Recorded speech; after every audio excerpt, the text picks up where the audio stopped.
Oi, gente, como vai? Na nossa última aula a gente conversou um pouco sobre alguns invertebrados, né? Então a gente conversou em assim, linhas muito gerais, alguns aspectos que marcam aí esses grupos de animais. Então, a nossa última aula a gente falou sobre a origem da vida, os primeiros registros fósseis, a gente conversou um pouco sobre a tabela do tempo geológico e o aparecimento desses grupos ao longo aí da história da Terra. Aí ficou um pouco essa dúvida aí, então, de como que a gente vai começar a falar do reino animalia. Então, vocês me pediram uma revisão, a gente fez uma breve revisão e foi geralmente até molusco. Aí hoje a gente vai voltar para molusco para tentar retomar aí o fio da meada e vamos até o final, então, de invertebrado lá no grupo de equinodermos. Então, vamos lá. Aqui a gente tem um resuminho de o que foi. Então, aqui nessa imagem tem todos os grupos que a gente falou na última aula. Então, a gente conversou sobre plateumintos e nemateumintos, tá? Então, tá aqui, reino animalia, de porífero a molusco. Então, isso costuma ser uma divisão dos invertebrados muito aplicada já na zoologia em universidades. Então, a gente geralmente cursa, né, zoologia dos invertebrados 1 e 2, onde invertebrados 1 é esse grupo aí, de porífero a molusco. Então, vimos aqui os poríferos, os seres mais primitivos, aí que tem sem tecido verdadeiro, né, não produz tecidos, porque só tem duas células, os coanócitos e os amebócitos. Então, aí aqui tá dizendo, né, que o coanócito é aquela célula ciliada ou flagelada, né, em grande parte flagelada, que promove aí a circulação da água dentro do animal. Então, o corpo com um sistema aquífero quer dizer que recebe a água aqui no meio para poder absorver seu alimento. Depois a gente conversou dos quinidários. Aí aqui algumas características, então, dos quinidários, né? Quinidários é diblástico, produz quinidócito no quinidocisto, né? Que libera aí a substância urticante, tem as medusas e os pólipos. A gente conversou sobre a alternância aí das gerações desses animais. Depois vimos os vermes, plateumintos achatados, nemateuminto cilíndricos, onde os plateumintos, né, aí a gente viu que eles podem ser parasitas, isolados, né? Falamos dos exemplos mais famosos, dos ocelos, falamos da faringe, do pseudosistema digestório. Já os nematóides, eles sim fazem digestão completa, vimos os exemplos mais famosos, né? E se reproduzem formando grandes bolos de parasita dentro então dos intestinos dos hospedeiros. Depois dos plateumintos e dos nemateumintos, a gente viu os moluscos, que são os animais de corpo mole, né? Esqueleto calcário interno ou externo, produzido pelo manto, que é o seu tecido que garante esse corpo mole, protege e abriga, no caso dos gastrópodes, monovalves e bivalves. Aí aqui a gente tem outro exemplo de molusco, né? Que são os cefalópodes, os polvos. Vamos dar uma olhada aqui para eles novamente. Lindos, inteligentíssimos e muito distintos, né? Então, um gastrópode é muito diferente de um cefalópode, que por sua vez é muito diferente de um animal que nem tem concha, como o caso das lesmas. Então, são bichos que apresentam aí diferenças muito significativas entre suas estruturas. Aí agora a gente vai falar dos artrópodes. Pausa para falar dos artrópodes, que é o maior grupo do reino animal. Então, eles são aí o maior grupo do reino animal e do reino animal, minha gente. Então, pensa que de todos os grupos de animais, o mais abundante de espécies são os artrópodes. Então, chama artrópode, decompondo a palavra, a gente está falando de artro, de articulações, podos, pés, patas. Então, a gente está falando de animais que têm patas articuladas. Essa é a regra. Tem exoesqueleto de quitina, tem corpo segmentado, são pluricelulares, sistema circulatório aberto, heterótrofos, tem de todo quanto é hábito ecológico também, para dizer a verdade. O habitat aquático terrestre parasitário está em todo lugar. Faz equidízio, muda que é a troca desse exoesqueleto de quitina para que o animal consiga crescer. Com isso, ele pode ter cor diferente quando ele acabou de fazer a muda. A questão evolutiva mais marcante desse grupo: estruturas sensoriais, pode ser olho, pode ser antena, presença de glândulos nervosos ventrais. Resumo de artrópode, o que vem por aí? Então temos que olhar para a cara do grupo dos insetos, abelha, formiga, borboleta. Só que cada um desses grupos tem um nome específico, né? Então o grupo das borboletas e libélulas e mariposas a gente chama de Lepidoptera. Então existe um grande grupo, muitos grupos dentro desse macrogrupo dos insetos, tá? A gente também chama esse grupo de Hexapoda, porque a gente já vai, né? Quantas pernas ele tem? Né? 3 pares de pernas. 3 pares de pernas são 6 pernas. Hexapoda. Decompõe a palavra. Biologia, em grande parte da resolução, tá aí decompondo a palavra. 6 patas. Tem cabeça, tórax e abdômen. 1 par de antena. 2 pares de asa. Tá? Insetos. Aracnídeos. Então, os aracnídeos, quem tá lá? Aranha, escorpião, né? Ausência de asas ou antenas, não tem. E o nome disso é ácero. Precisa decorar isso? Não. Mas é um nome, tá? São 4 pares de pernas. 4 pares de pernas. Isso quer dizer que tem 8 pernas. Saímos dos insetos com 6, aracnídeos com 8. A cabeça e tórax são fundidos em céfalo-tórax. Céfalo, cabeça, tórax. Então, cabeça e tórax fundido em um só. Menos segmentado, então, que os insetos. Os crustáceos. Bom, crustáceos, exemplos famosos, lagosta, camarão. Moram geralmente no ambiente aquático, mas não existe só no ambiente aquático. Tem também no terrestre.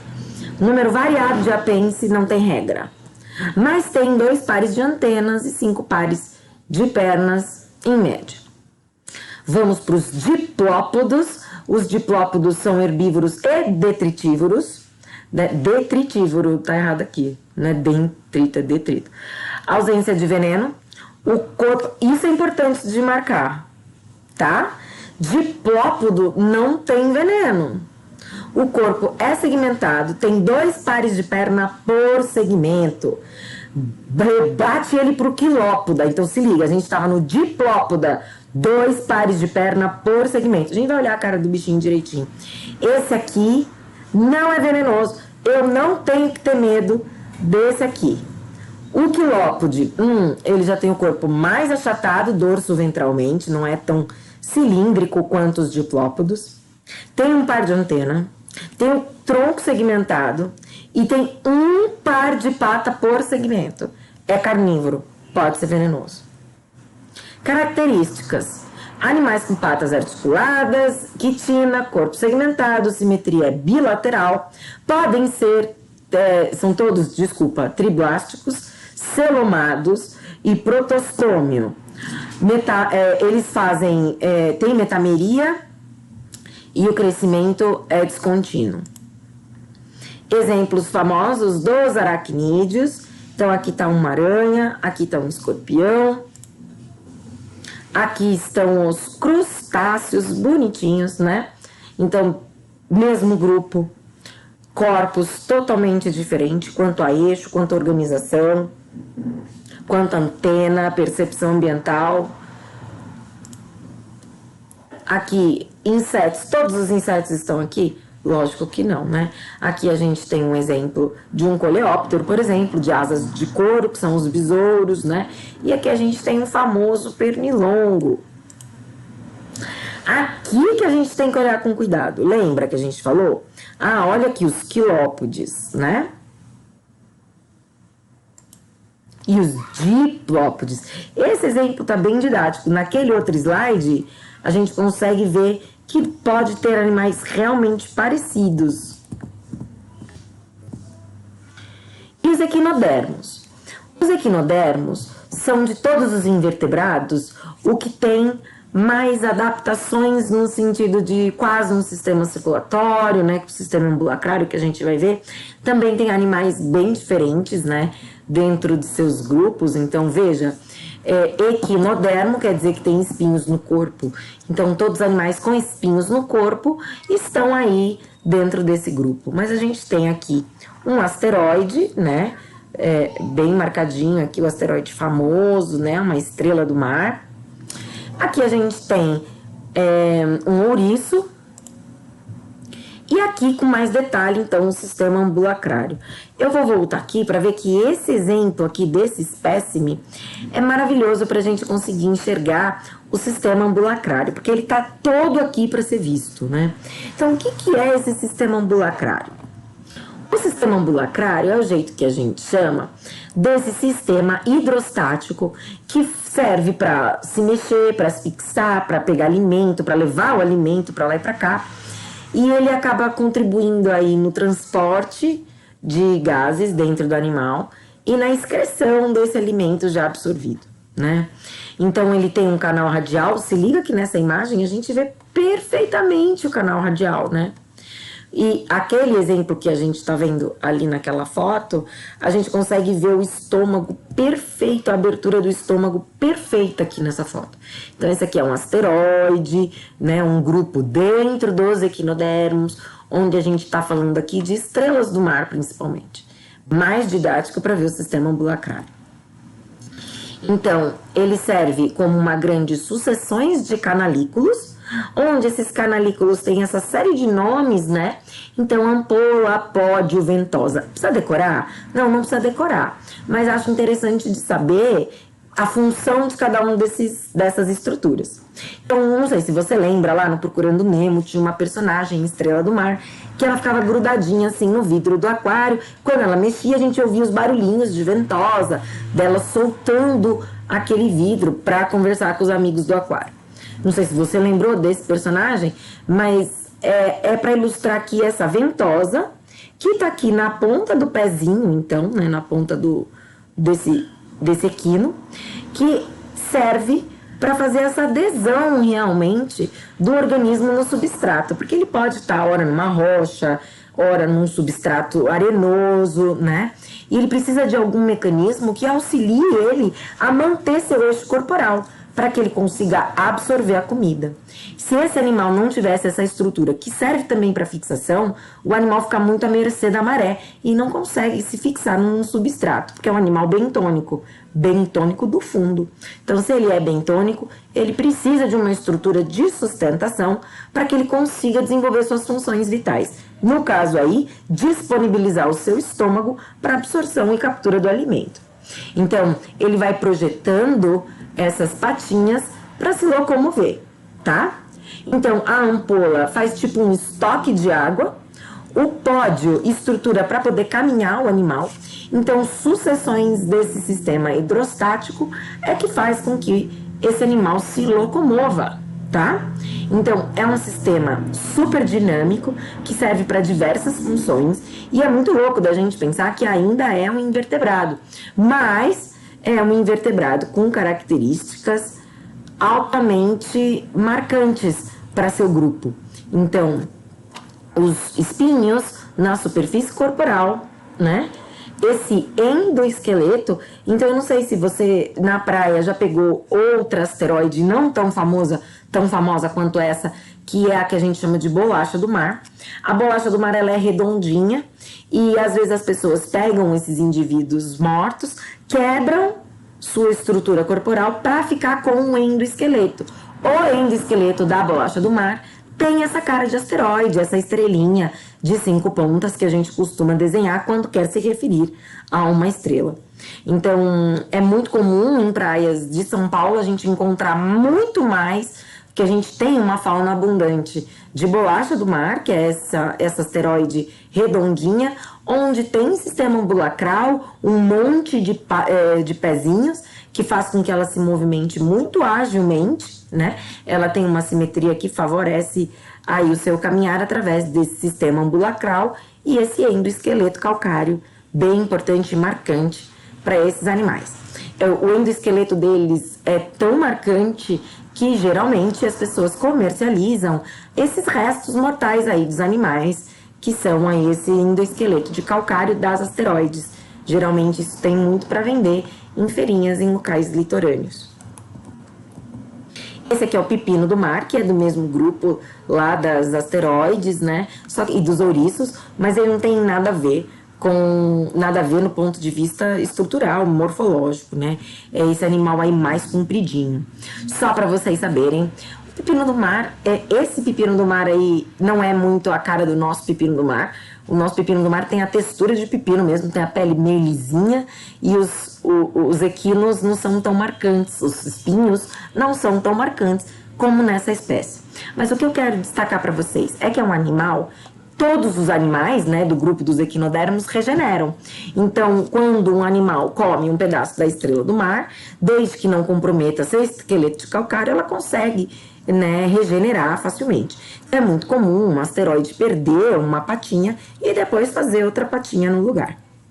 Agora, o equinodermo pepino do mar, ele tem uma estrutura ou um sistema para tentar se defender quando ele vai ser predado.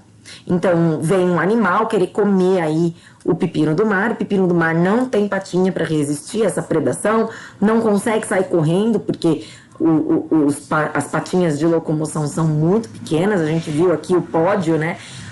O tamanho do pódio frente ao equino não é tão grande, tem que soltar a ventosa para poder andar, quer dizer que não é um bicho que corre.